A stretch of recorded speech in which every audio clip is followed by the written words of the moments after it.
চতুর্থ শ্রেণীর প্রিয় শিক্ষার্থীরা, যে কোনো সংখ্যা আকার দিয়ে কিভাবে ক্ষুদ্রতম জোড় এবং ক্ষুদ্রতম বৃহত্তম সংখ্যা তৈরি করতে হয়, আজকের ভিডিওতে আমি এই বিষয়টি আলোচনা করব।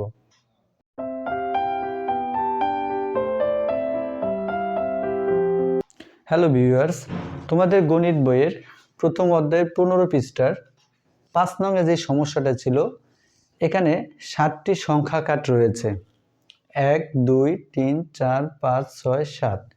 এই 7টি সংখ্যা কার্ড ব্যবহার করে আমাকে 1, 2, 3, 4 এই 4টা প্রশ্নের উত্তর দিতে হবে। তো দেখি আমরা প্রথমে 1 নম্বরে কি প্রশ্নটা তৈরি করতে বলা হয়েছে। 1 নম্বরে বলা হয়েছে, দেখো, বৃহত্তম সংখ্যা তৈরি করি। এখানে যেই সংখ্যা কার্ডগুলো রয়েছে, এই কার্ডগুলো দিয়ে বৃহত্তম সংখ্যা তৈরি করতে হবে। তো আমরা জানি বৃহত্তম মানে বড়, তার মানে এখানে যে সংখ্যাগুলো রয়েছে এই সংখ্যাগুলোকে আমরা বড় থেকে ছোট সাজাবো, তাহলে আমাদের বৃহত্তম সংখ্যা হয়ে যাবে। তাহলে 1 নাম্বার হবে কি, দেখো, বৃহত্তম সংখ্যাটি হবে, দেখো এবার সবচেয়ে বড় হচ্ছে এখানে কত, 9। 9-এর চাইতে ছোট আছে কত, 8। 8-এর চাইতে ছোট আছে 6। 6-এর থেকে ছোট হচ্ছে 5। 5-এর থেকে ছোট হচ্ছে 3। 3-এর থেকে ছোট হচ্ছে 2 এবং সবচেয়ে ছোট হচ্ছে 0। তো এই হচ্ছে আমাদের বৃহত্তম সংখ্যা, মানে বড় থেকে ছোট দিকে সাজাতে হবে। এরপর 2 নাম্বার কি বলা হয়েছে, দেখো, ক্ষুদ্রতম সংখ্যা তৈরি করি। এই সংখ্যা কার্ডগুলো দিয়ে আমাদেরকে ক্ষুদ্রতম সংখ্যা তৈরি করতে হবে। তো আমরা এখানে লিখব ক্ষুদ্রতম সংখ্যাটি হবে।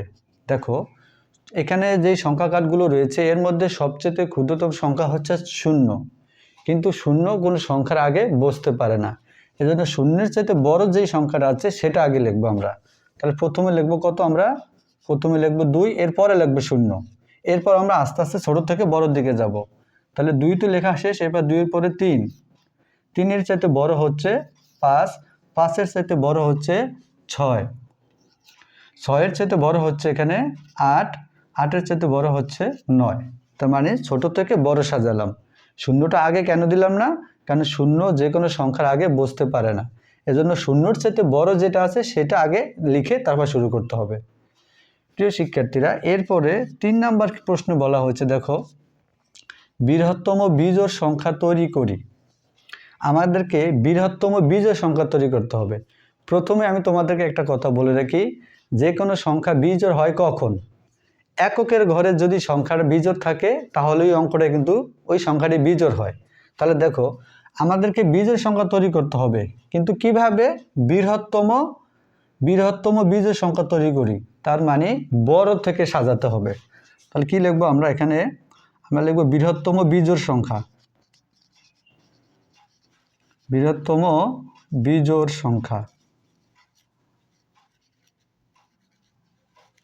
সংখ্যাটি হবে। এবার খেয়াল করো, বড়ভাবে সাজাতে হবে এবং লাস্টে বিজোড় করতে হবে। তো সবচেয়ে বড় আছে কত, এখানে সবার বড় আছে 9। তাহলে 9 আগে দিব। দেখো, 9-এর চাইতে ছোট আছে কত, 8। 8। 8-এর চাইতে ছোট হচ্ছে কত, 6। 6-এর থেকে ছোট হচ্ছে 5। 5-এর চাইতে ছোট হচ্ছে 3। কিন্তু আমরা এই 3টা এখন লিখব না। কেন লিখব না জানো, এই 3 বাদে আমার থাকে 2 আর 0। তা 2 আর 0 যদি শেষে বসাই দিই তাহলে ওই সংখ্যাটা জোড় হয়ে যায়, কিন্তু আমাকে করতে হবে সংখ্যাটা বিজোড়, বড় থেকে সাজিয়ে বিজোড় করতে হবে। তো এই জন্য আমরা 3 লিখব না, এই জন্য আমরা লিখব কি, আগে লিখব 2, এরপর লিখব 0, তারপরে লিখব আমরা 3।